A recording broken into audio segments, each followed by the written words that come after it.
짠! 네, 오늘은 큐얼리티 K1 프린터에서 기본 슬라이서 말고 오르카 슬라이서를 한번 왜 사용을 해야 되는지 한번 그 차를 좀 공유해 보려고 합니다. 최근에 벤부 A1 미니를 집에 들여다 놓고 확실히 이게 벤부 프린터를 왜 사용자들이 좋다 하는지 직접적으로 깨달을 수가 있었습니다. 사실 A1 미니는 뭐 P1 P나 아니면 P1 SC나 아니면 X1C에 비해서는 좀 스펙 자체도 좀 낮은 약간 취미용, 메이커용 프린터라고 볼 수가 있는데 그래도 이 출력 품질이 엄청나게 잘 나오더라고요. 그래서 집에서 놀고 있었던 한동안 좀 아파했던 K1 프린터를 꺼내서 동일한 데이터를 한번 출력을 해봤습니다. 자, 그랬더니 이 데이터가 이제 K1의 기본 설정으로 하이퍼 PLA 블랙으로 0.2 헤이트를 뽑은 건데 확실히 이게 알려져 있었던 K1의 이슈들이 확실히 드러나는 부분인 것 같아요. 전체적으로 봤을 때 출력 자체가 잘 된 것처럼 보이긴 하지만 많은 K1 사용자를 괴롭히고 있는 링잉 이슈가 고스란히 나오죠. 물론 자세히 보면은 이 벤부로 출력한 결과물들도 이제 Z축에 따른 변화가 있긴 있는데 K1은 이게 또 유광이라서 그런 걸 수도 있겠지만 훨씬 더 노골적으로 드러나서 보이는 걸 확인할 수가 있습니다. 많이 안타깝죠. 그래서 이제 많은 분들한테도 공유를 드렸던 저의 순순 슬라이싱 설정을 이용해서 한번 저도 출력을 해봤는데요. 확실히 진동 구간을 줄여주는 전체적인 속도를 고르게 분포해주는 방법을 이용해서 출력을 했기 때문에 Z축에 있었던 그런 이슈들은 줄어들 수 있었지만 똑같이 작은 부위를 부품을 출력하기 위해서는 속도를 너무 올렸을 때는 이런 압출 불량이 발생할 수밖에 없습니다. 그렇기 때문에 속도를 적당히 조정하다 보니 K1에 갖고 있는 고질병인 링잉 이슈는 어쩔 수가 없는 것 같아요. 그래서 이건 진동 패턴 이슈라든지 기타 등등 이슈 등이기 때문에 아마 K1 자체가 하드웨어적으로 갖고 있는 한계이기도 한 것 같긴 한데요. 아쉽게도 제가 배포했던 순순 슬라이싱 설정으로도 이러한 문제를 해결해서 벤부만큼 좋은 퀄리티로 출력하는 것은 좀 불가능하다는 생각이 들었습니다.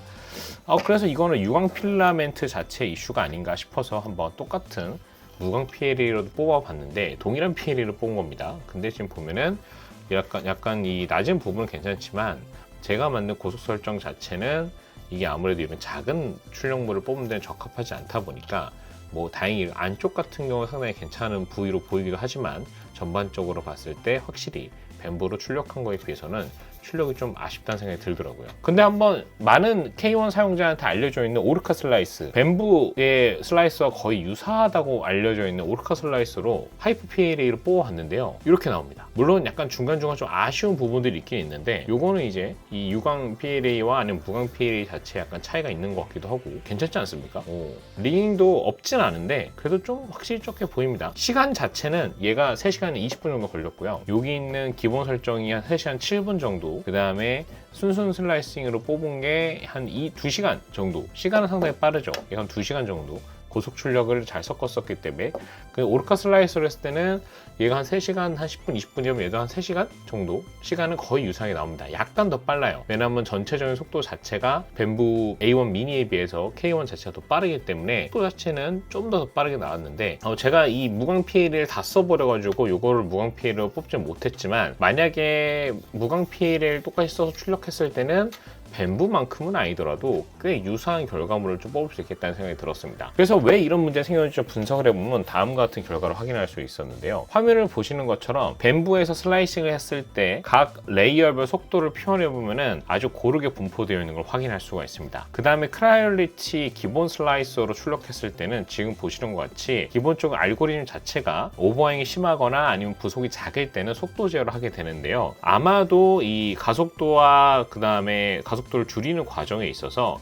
압출력 보정이 제대로 되지 않아서 그런지 모르겠지만 또 변화가 폭이 큰 축 부분에서 Z축의 압출 이슈가 더 유난히 발생을 하는 것 같습니다. 그래서 제가 블로그 포스팅으로도 공유 드린 것처럼 순순 슬라이싱의 기본적인 원리는 최대한 속도 자체를 Z축으로 고르게 분포해 주는 건데요. 그 결과 지금 보시는 것처럼 기본 슬라이싱에 비해서는 좀 더 고른 Z축 변화를 보여줄 수 있으나 이 경우는 속도 자체를 좀 빠르게 하다 보니 이런 작은 부위에서의 압출량을 제어하는 것이 좀 어려웠죠. 근데 오르카 슬라이서로 출력을 하면 벤부와 거의 유사하게 나옵니다. 그래서 맨 아랫부분과 맨 윗부분을 제외하고는 거의 고르게 속도와 분포가 되게 되는데요. 결과적으로 그래서 벤보와 거의 유사한 정도의 퀄리티가 나오는 게 아닌가 생각이 듭니다. 정리하자면 결국 크리얼리티 슬라이서 자체가 아무래도 품질을 올리기 위한 알고리즘 자체가 좀 부족한 게 아닌가 생각이 들어요. 그렇기 때문에 현재 상황에서는 오르클 슬라이서를 이용해서 데이터를 G코드를 만들어서 수동으로 크리얼리티 K1에 집어넣고 출력을 하거나, 저는 아직 못 해보긴 했지만 알려져 있는 펌웨어를 이용해서 오픈소스 방식으로